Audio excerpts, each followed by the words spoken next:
எப்படிப்பட்ட ஒரு அரசியல் செய்ய முயல்கிறார் என்பதையும் தமிழக மக்கள் உணராமலா இருப்பாங்க?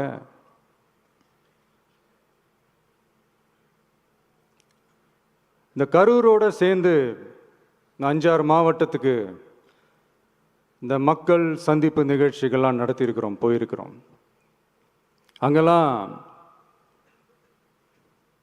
இந்த லாஸ்ட் மினிட் வரைக்கும் எங்களுக்கு அந்த இடம் கொடுப்பாங்களா மாட்டாங்களா, பெர்மிஷன் தருவாங்களா மாட்டாங்களா, இப்படியே இழுத்து அடிச்சுக்கிட்டு இருப்பாங்க. தான் நாகப்பட்டினத்தில் சொன்னது மாதிரி தான். நாங்கள் ஒரு இடம் செலக்ட் பண்ணி கேட்போம், மக்கள் நல்லா ஸ்பேஷியஸாக நின்று பார்க்குற மாதிரி. பட் அவங்க அதையெல்லாம் ரிஜெக்ட் பண்ணிவிட்டு மக்கள் நெருக்கடியோடு நின்று பார்க்குற மாதிரி ஒரு இடத்த செலக்ட் பண்ணி எங்களுக்கு கொடுப்பாங்க.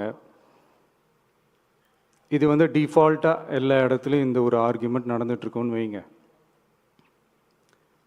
அது மட்டும் இல்லை, இந்தியாவிலேயே எந்த ஒரு அரசியல் கட்சி தலைவருக்கும் கொடுக்கப்படாத கண்டிஷன்ஸ். பஸ்ஸுக்குள்ளேயே இருந்து பார்க்கணும், மேலே கை காட்டக்கூடாது, இப்படிலாம் ஒரு அதீத கட்டுப்பாடுகளை கொடுத்த உடனே எங்கள் சைட்லேருந்து ஒரு அறிக்கையும் வெளியிட்டோம். அது மட்டும் இல்லை, தமிழக வெற்றி கழகம் சார்பாக அனைத்து கட்சிகளுக்கும் சமமாக ஒரு முறையான ஒரு பொது வழிகாட்டு முறைகள், SOPஸ்ன்னு சொல்லுவாங்க, அதையும் வழங்கணும்னு சொல்லி உயர்நீதிமன்றத்தையும் நாடி இருக்கணும். இதுவும் தமிழக மக்கள் உணராமலா இருப்பாங்க?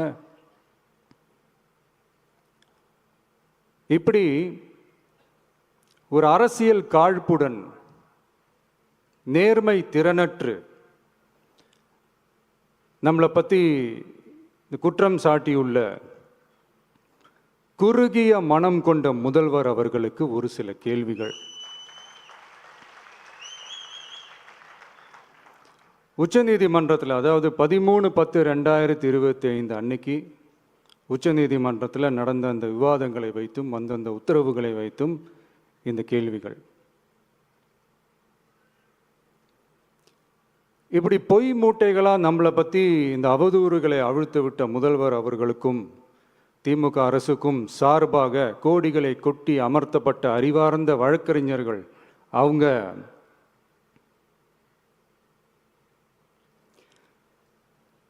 இந்த கபட நாடக திமுக அரசோட தில்லுமுல்லுகளை தாங்கி பிடிக்க இயலாமல் உச்ச நீதிமன்றத்தில் திக்கு திணறி நின்றது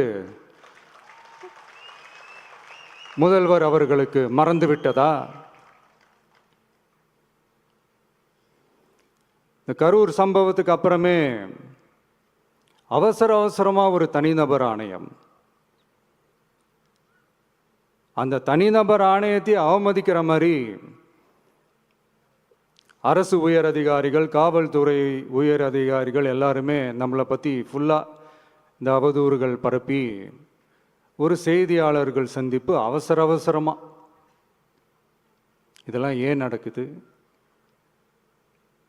எதுக்காக நடக்குது அப்படின்னு ஒட்டுமொத்த தமிழக மக்களும் கேள்வி கேட்க ஆரம்பிச்சாங்க. இதுவும் தமிழக முதல்வர் மறந்துட்டாரா? அதுக்கப்புறம் அந்த தனிநபர் ஆணையத்தை தலையிலேயே கொட்டி வீட்டுக்கு அனுப்பிச்சிட்டாங்க, அது வேறு விஷயம்.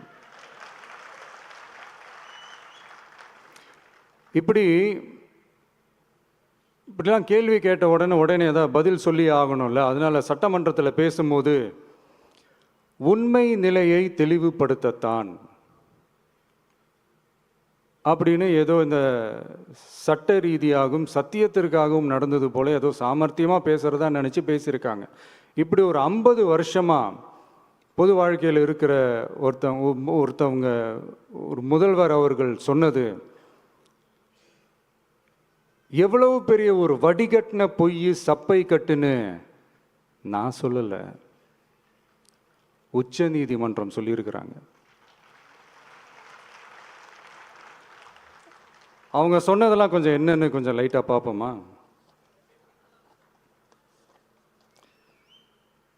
The comments which have been made before the media by the top officers of the police department may create doubt in the minds of the citizenry on impartiality and fair investigation. The faith and trust of the general public on the process of investigation must be restored in the criminal justice system. அதாவது அரசு காவல் உயர் அதிகாரிகள் ஊடகங்களிடம் பேசியது என்பது பொதுமக்களிடையே நியாயமான விசாரணை நடக்குமா என்ற சந்தேகத்தை ஏற்படுத்தக்கூடும் என்றும், நியாயமான விசாரணை மூலமே அந்த சந்தேகத்தை மீட்டெடுத்தே ஆக வேண்டும் என்றும் உச்சநீதிமன்றம் தமிழக அரசின் தலையில் ஓங்கி நறுக்கு நறுக்கு நறுக்கு என்று கொட்டியதை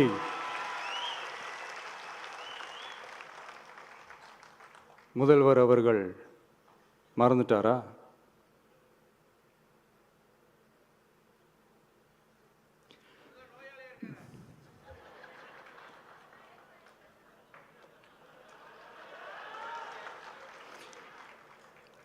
மாண்பமை சென்னை உயர்நீதிமன்றத்தின் மாண்புமிகு நீதியரசர் SIT அமைத்து உத்தரவிட்டார் அல்லவா? அந்த உத்தரவை ஏதோ சட்டத்தின் மீதும் நீதி பரிபாலனத்தின் மீதும் மரியாதை கொண்டவர்கள் போல ஒரு நாடகத்தனமான கொண்டாட்டத்தை திமுகவும் திமுகவிற்கு ஒத்து ஊதுவோரும் நடத்தி கூத்தாடி குதூளித்தனர் அல்லவா? தாவேகாவிற்கு எதிராகவும் நமக்கு எதிராகவும் உயர்நீதிமன்ற மாண்புமிகு நீதியரசர் தீர்ப்பளித்து விட்டதாக விதந்தோதி விழா எடுத்தனர் அல்லவா? அந்த உத்தரவை குறித்து சொல்லும்போது எந்த ஆவணத்தின் அடிப்படையில் அந்த உத்தரவு அமைக்கப்பட்டது? நான் கேட்கல, உச்சநீதிமன்றம் கேட்டிருக்கிறாங்க. The judgment is completely silent about how learned single judge arrived at such a conclusion and what material was pursued by the court என்று உச்சநீதிமன்றம் உரத்த குரலில் கேள்வி கேட்டது. அப்போதும் கூட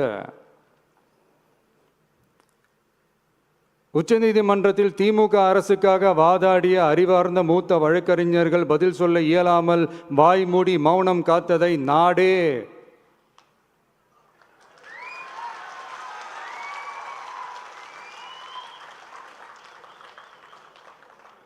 பார்த்ததல்லவா? இதையும் முதல்வர் அவர்கள் மறந்துட்டாரா?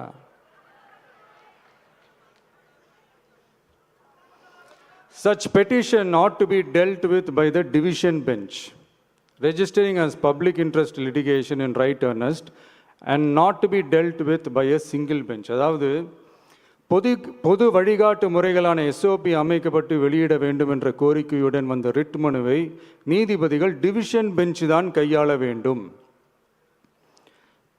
தனி நீதிபதி பெஞ்ச் கையாளக்கூடாது என்றும் உச்சநீதிமன்றம் சொன்னதல்லவா? அது மட்டுமா, கோரிக்கையே இல்லாமல் SIT அமைக்கப்பட்டது எந்த வகையில் சரி என்றும் கேள்வி எழுப்பியது உச்சநீதிமன்றம். இது எல்லாமே அறியாமலோ இல்லை அறியாதது போலவோ உச்சபட்ச அதிகார மயக்கத்தில் இருந்து பேசினாரோ முதல்வர் அவர்கள்?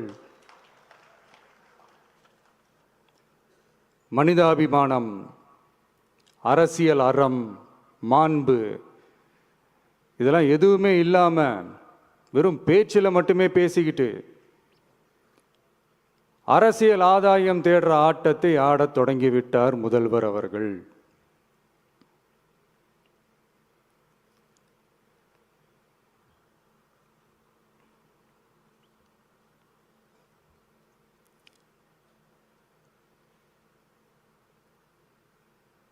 இதெல்லாம் என்ன அவங்களுக்கு புதுசா? என்ன 1969க்கு அப்புறமே எப்போ கட்சி அவங்க கைக்கு வந்ததோ, இன்னும் குறிப்பாக சொல்லணும்னா 1972க்கு அப்புறம் கேள்வி கேட்க ஆளே இல்லாமல் போச்சு இல்லை? அதுக்கப்புறமே இந்த திமுக தலைமை இப்படி தானே இருக்குது. இப்போ நாங்கள் கேட்டோமே இந்த சில கேள்விகள்லாம், இதெல்லாம் நான் கேட்கல, சுப்ரீம் கோர்ட் கேட்டிருக்கு. இதனால் என்ன புரிய வருது? இந்த கவர்மெண்ட் நடத்துகிற அந்த விசாரணை மேலே சந்தேகம் ஏற்படுதுன்னா அதுக்கு என்ன அர்த்தம்? உங்கள் மேலே நம்பிக்கை இல்லைன்னு அர்த்தம்.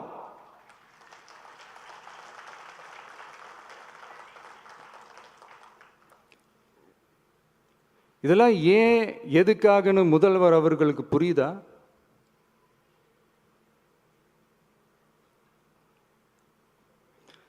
சுப்ரீம் கோர்ட் சொன்னதோட மட்டும் இல்லை, நிஜத்திலும் இன்னைக்கு மக்களுக்கு இந்த கவர்மெண்ட் மேலே இருக்கிற நம்பிக்கை மொத்தமாக மண்ணுக்குள் புதைந்து விட்டது.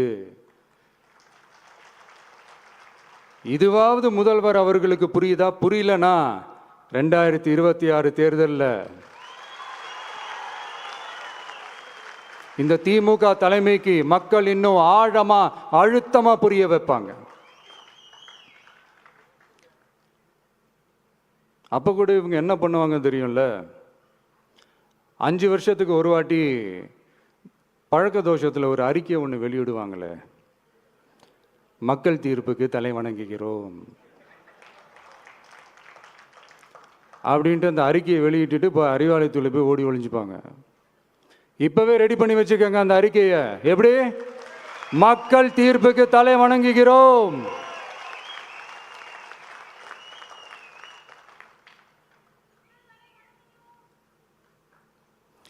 நான் போன பொதுக்குழுவில் சொன்னதை தான் இங்கே நான் திரும்பவும் சொல்கிறேன். இயற்கையும் இறைவனும் நம் தமிழக சொந்தங்களின் வடிவில் மாபெரும் மக்கள் சக்தியை நம்ம கூடவே நிற்கும் போது எம் மக்களுக்கான அரசியலை தடுப்பவர் எவர்?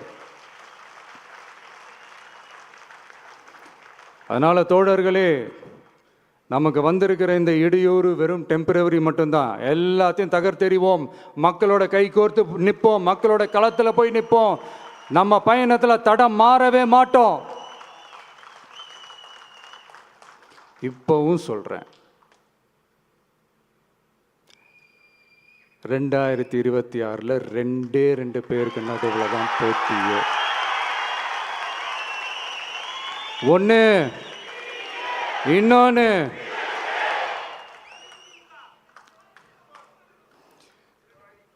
இந்த போட்டி இன்னும் ஸ்ட்ராங்காக மாறப்போகுது. 100% வெற்றி நமக்கு. வாகை சூடுவோம், வரலாறு படைப்போம், கான்பிடென்டா இருங்க, நல்லதே நடக்கும், வெற்றி நிச்சயம். மீண்டும் சந்திக்கும் வரை நன்றி, வணக்கம்.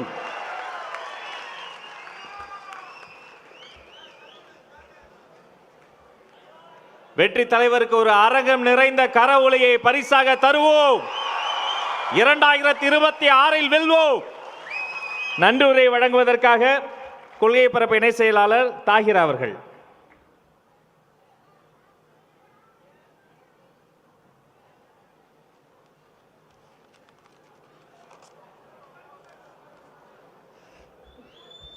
பெரியோர்களே, தாய்மார்களே, மாநில நிர்வாகிகளே, மாவட்ட கழக பொறுப்பாளர்களே, பொதுக்குழு உறுப்பினர்களே மற்றும் தமிழகத்தின் தலையெழுத்தை மாற்றப்போகும் தமிழகத்தின் நம்பிக்கை வெற்றி தலைவர் அவர்களே, நீங்கள் இன்று சொன்ன சொல் ஒவ்வொன்றும் சரித்திரமாக மாறும். மாற்றி காட்டுவோம். உங்கள் கட்டளைகளை நிறைவேற்றுவோம். தலைவரே, இதில் பங்கேற்றும் அனைவருக்கும் என் நெஞ்சார்ந்த நன்றியை தெரிவித்துக் கொள்கிறேன். நன்றி. கழகத்தின் கொடிப்பாடல் அனைவரும் எழுந்து நிற்போம். வெற்றி கழக கொடியே நம்ம சனது விதி மாறு